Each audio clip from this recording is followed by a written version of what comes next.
matriarchal That's society. the And taper. wherever the female elephant says go, she will actually be the one in charge of those three younger males. But as we round this corner, especially since I saw someone running in there, I'm going to be a little quiet as to make sure I'm not disturbing anybody in our elephant care center real quick. So bear with me, y'all. I'll be back on mic in just a moment.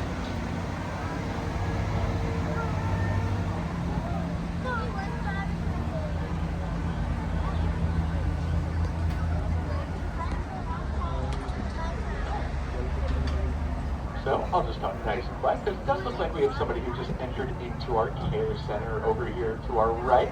This is where the elephants will go anytime they need any work done or maybe just a checkup. And one thing they're trying to do while they're in this ECC is actually present us their feet. The reason we ask this of them is because I don't know about all of you, but I know when I walk around this all day, my feet get incredibly tired. And I would slightly less than some of the elephants, so I imagine their feet might get a little tired as well.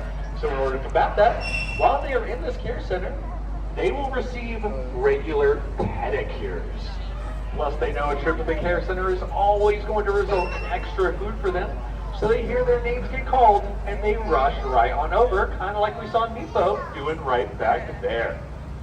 Now, if sleeping is a lion's favorite hobby, eating is an elephant. Elephants will spend up to 16 hours every single day eating, having to consume on average 100 to 200 pounds of food daily.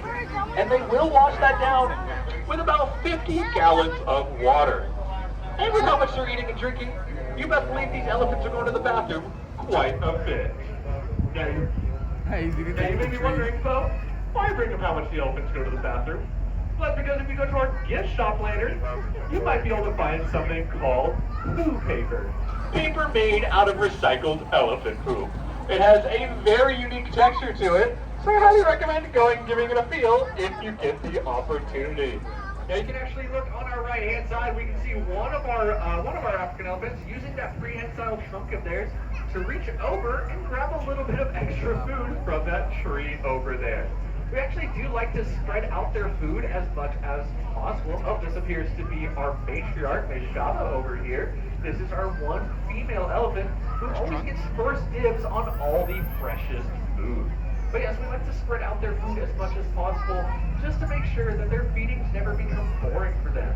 We don't just want to have it on one big old pile in one big old pile on the floor, because that would be very stimulating. It would get very boring. So instead, a lot of it is actually those enrichment devices. That way the elephants have every opportunity to use that prehensile trunk of theirs and all those natural foraging behaviors. Now, as I said, all the elephants that we have here are African elephants. And one way that you can tell, there are a couple different tricks actually. For one, both male and female African elephants will grow tusks. That's why we can see our female African elephant here in front of us, Nishaba, has those large pygmy-rest ones. Asian elephants, only the males will grow them. But the trick I predominantly like to use is actually just looking at the shape of their ears. African elephants' ears do somewhat resemble the continent of Africa. And those ears also do serve a very vital function in helping keeping them cool. Not only can they flap them like big old fans, unfortunately, no, they'll never flap them hard enough to start flying like in the movies, but because their ears are so thin and have so many blood vessels in them, in fact, you can actually see a lot of the blood vessels from here.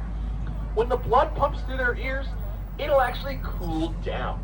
And then when that cool blood then circulates to the rest of their body, it will cool them off from the inside out, which is a great adaptation to have if you are living in the heat of Africa. But since they are pachyderms, they are also very susceptible to getting sunburned. That is why you can see she is also covered in a very thick layer of dirt and mud right now. Unlike us, they can't go to their favorite stores and buy their favorite brands of sunscreen like Sunbum or Banana Boat. So instead they have to make their own by mixing together a bunch of dirt, mud, clay, sand, and just chucking it on top of themselves to act as that natural form of sun protection. I do also like to take this opportunity to shout out one of our collaborators in Africa with the elephants, known as the Reteti Elephant Sanctuary, who raises and releases orphaned elephants back out into the wild. We were able to partner with Reteti not too long ago, because they found that they did not